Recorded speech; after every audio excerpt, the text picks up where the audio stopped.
Sophie hugged 5 women who had suffered sexual violence related to the conflict which broke out in April 2023, and later admitted she was quite wobbly after hearing their devastating experiences.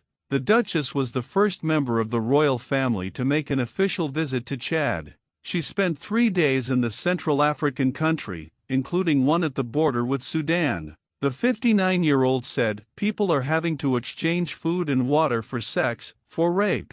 That is violence that is being enacted through conflict. It is being used as a bargaining tool." Welcome to the royals.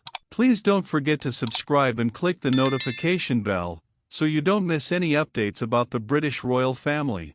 These women have no option but to leave. And, even then, they're lucky if some of them can get away, because some of the villages and towns that they come from, they can't even leave their houses anymore.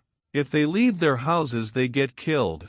During her trip, the Duchess went to Adre, where more than 220,000 refugees, mostly women and children, are living in a camp after fleeing the conflict between the Sudanese Armed Forces, SAF, and the paramilitary Rapid Support Forces, RSF. Sophie, who was accompanied by representatives from the UNICEF charity, visited the border crossing with Chad, where between 400 and 1,000 people cross daily. Among those she met were 2 women who had crossed into Chad after traveling around 30 miles with their children, including a baby and a toddler. The Duchess also spoke to a mother of 5, who had a small child lying on her lap and a baby strapped to her back, who told her she had traveled for 10 days before arriving.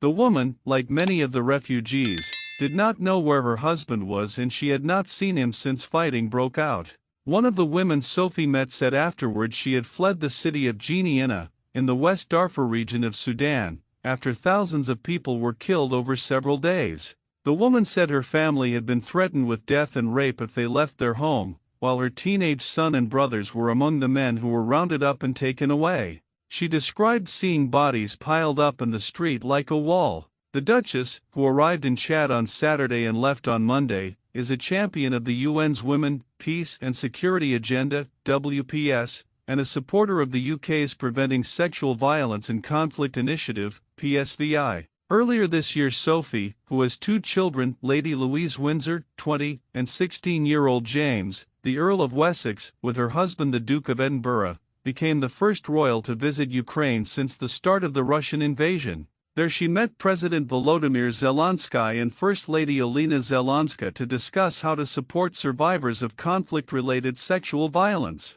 Thanks for watching. Please don't forget to like this video and drop comments, and most importantly, don't forget to subscribe and hit the notification bell so you don't miss out anything.